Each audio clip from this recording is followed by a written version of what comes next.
उद्धव ठाकरे विधान परिषदेची निवडणूक लढवण्यास तयार झाल्याची माहिती। ठाकरे उद्या अर्ज दाखल करण्याची शक्यता। ठाकरेंमुळे निवडणूक बिनविरोध होण्याची शक्यता।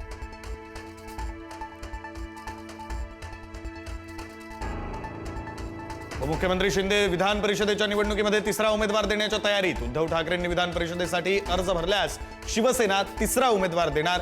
ठाकरे फडणवीस कथित भेटीच्या चर्चांमुळे शिंदे दुखावले असल्याच्या चर्चा।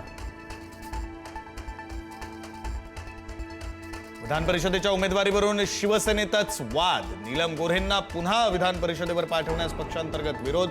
पुणे जिल्हा महिला आघाडीचं उपमुख्यमंत्री शिंदेंना पत्र। पक्षवाढीसाठी काहीही काम केलं नसल्याचा आरोप।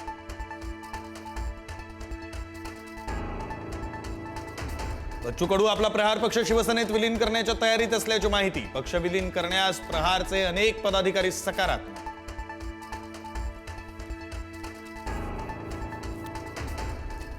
भाजपची विधान परिषदेची यादी 30 एप्रिल रोजी जाहीर होणार। मुंबई वगळता राज्यातील 5 विभागांमधील उमेदवारांना संधी दिली जाणार। भाजपच्या गोटामध्ये विधान परिषदेसाठी मोठी भाऊगर्दी।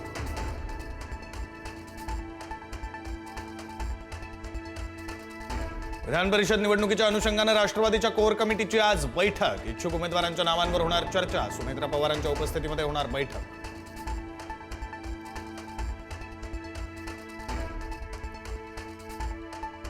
रिक्षा टॅक्सी चालकांना मराठी सक्तीचा निर्णय पुढे ढकलला जाण्याची शक्यता। आजच्या बैठकीनंतर अंतिम निर्णय होणार। मुदत देऊ पण मुजोरी चालणार नाही, सरनाईकांचा इशारा।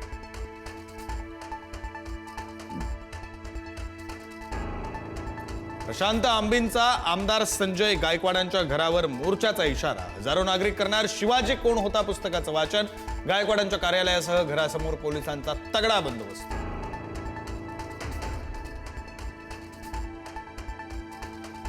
कोल्हापुरात 15हून अधिक तरुणींवर प्रेमाच्या जाळ्यात ओढून अत्याचार। अश्लील व्हिडिओ बनवून बदनामीची धमकी देऊन अत्याचार।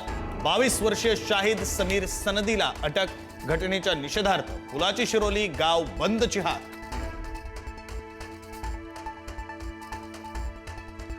नाशिकच्या टीसीएस कंपनीतील धर्मांतर प्रकरणामध्ये मलेशिया आणि मालेगाव कनेक्शन समोर। पीडित महिलेचं कथित नाव बदलून मलेशियातील इम्रान नावाच्या व्यक्तीकडे नोकरीसाठी पाठवण्याचा कट उघड।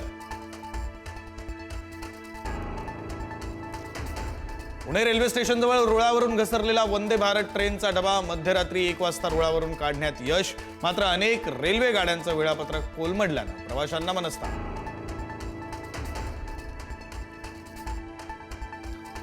मुंबईच्या महापौर बंगल्याच्या दुरुस्तीसाठी महापालिका 3 कोटी रुपये खर्च करणार। इटालियन मार्बल्ससाठी कोट्यवधी खर्च करणार। प्रस्ताव आज स्थायी समितीसमोर सादर केला जाणार।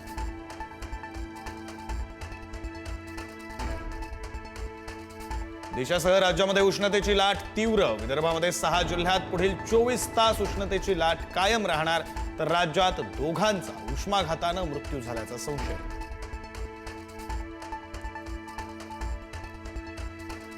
कोल्हापुरी चप्पलला क्रेडिट न देणाऱ्या प्राडा कंपनीला अखेर उपरती। कोल्हापुरीपासून प्रेरित होऊनच लेदर चप्पल बनवल्याचं प्राडाकडून मान्य। प्राडाकडून कोल्हापूरच्या कारागिरांनी बनवलेल्या चप्पलचा व्हिडिओ जारी।